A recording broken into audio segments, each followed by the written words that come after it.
I'm Fiona Ellis. I'm the co-founder and CEO of Survivors in Transition, which is a Suffolk-based charity providing support to a wide range of survivors of sexual violence.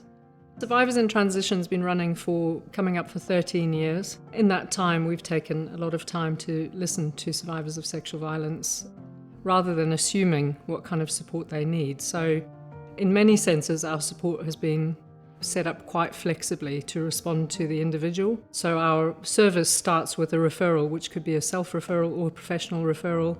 We try and have as many doorways into the service as possible. Once someone's been referred, we will contact them as quickly as possible just to assure them that we have their information. We recognise that's quite an anxiety-provoking thing to do, to make a referral into SIT. And then we'll set up a pretty robust assessment process. And it's in that assessment, really, that's our first opportunity to get to know someone, understand. We're dealing with a wide range of survivors, so sometimes someone could be coming to us quite soon after disclosing.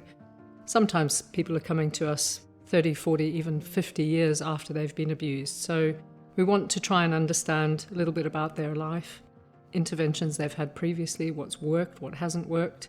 So we take a bit of time at that stage, and really that's our first opportunity to get to know a survivor and what their needs are. After that, we will discuss a wide range of things that we offer, which include group work, one-to-one, self-esteem, peer support opportunities. So a wide range of services. It's not, I think a lot of people make assumptions that it's just counselling or therapy, but it's a much broader range than that. And kind of our approach very much is to meet the individual where they're at and come up with a tailored plan that's suited to them. So over the years, lots of survivors have fed back to us that it's an incredibly difficult time. Pregnancy, I think through pregnancy, your body can feel quite out of control. And for a survivor who's experienced childhood trauma, that can be very triggering.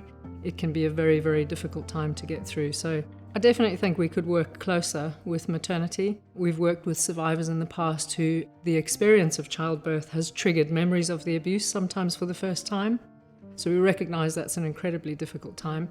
Not only female survivors, but male survivors as well. We've found men who are becoming parents for the first time or supporting their partner through pregnancy. It can be an incredibly anxious time for a male who's experienced sexual abuse around about that time. And then early parenting brings a lot of challenges also for survivors of childhood sexual abuse. Bathing their children, having to clean intimate areas of their children, things like that can be triggers and can be a very difficult time. But I think the key issue is that loss of control, or that loss of feeling of control. And linked to that is, at its base form, child sexual abuse is a complete loss of control.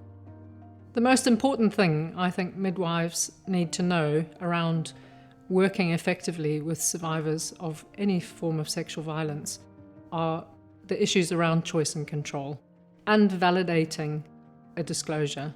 We've been told many times in the past that survivors have made a disclosure and it's been ignored. And largely that's been ignored because of a professional's own fear or lack of knowledge on the subject. So I think just building a bit of confidence with midwives around this is okay to talk about. This is absolutely okay to talk about. It's okay to ask the question. I've never met a survivor who has said, I've never wanted to be asked. We know from research that we've conducted, 80% of survivors have to make a disclosure of their own accord. The door is not opened, and I think as professionals we can make disclosure easier.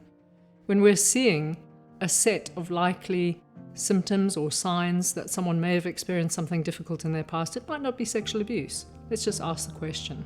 We can term that in ways that are simple and uncomplicated in terms of saying, have you experienced something difficult in your childhood? That way we give survivors choice and control over whether they want to tell us or not, and it makes it much, much easier.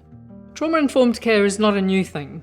Despite being quite talked about at the moment, it's being implemented in a lot of services in lots and lots of different ways. And actually, it's being overcomplicated.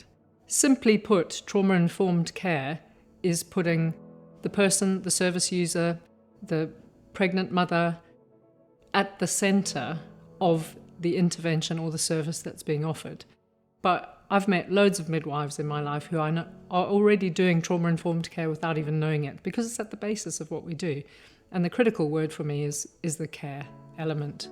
There are a lot of ways that midwives can assist a survivor in feeling more in control and having more choice. Simple things like where they want to sit in a room, or, are they comfortable where they're sitting in a room? What time of day appointments might suit them?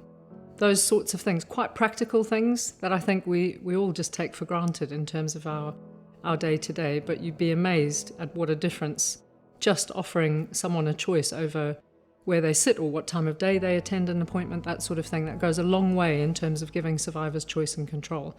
I think also being really, really clear about the process from the outset, and I think that starts with the sort of booking appointment and describing what the process is going to be going forward. Survivors don't like surprises. So I think just getting rid of some of the fear, feeling confident in the subject of trauma and sexual abuse, not overcomplicating it, and feeling okay and confident to ask the question. Well, I completely understand that talking about childhood trauma or sexual abuse, I think what it does to professionals is make them think, I have to take complete responsibility for this. If someone discloses to me, what am I going to do? I'm going to have to do something about it. I'm going to have to phone the MASH. I'm going to have to make a referral. I'm going to have to tell my manager. Those are all fear-inducing things. And lots of professionals I've talked to over the years have been really frightened that they're going to make things worse. I want to provide some assurance and say, you're not going to make things worse, and really to simplify the process and say, the most important thing you can do, I think as a midwife, is to validate that experience and to validate what you've been told. So if someone's made a disclosure to you, acknowledge it, maybe recognize the bravery and the courage that it's taken to do that, but don't overcomplicate it. The other thing I know survivors value is honesty. So if you do feel out of your depth or you're not quite sure what to do with that information, convey that. Tell a survivor, thank you for disclosing to me. I recognize the courage and the bravery that's taken. I'm not the best person to deal with that, but I can make a referral to an organization who can pick that up. I think that honesty and that realness just helps in terms of managing that disclosure. And that might be the only chance we get in terms of being able to provide that specialist service. We have someone on hand at SIT every single day of the week who's available for just a call. If you feel unsure, you're a little bit out of your depth, you just need to ask some questions, you need a little bit more information, give us a call. Find out a little bit more information. I think that's the key.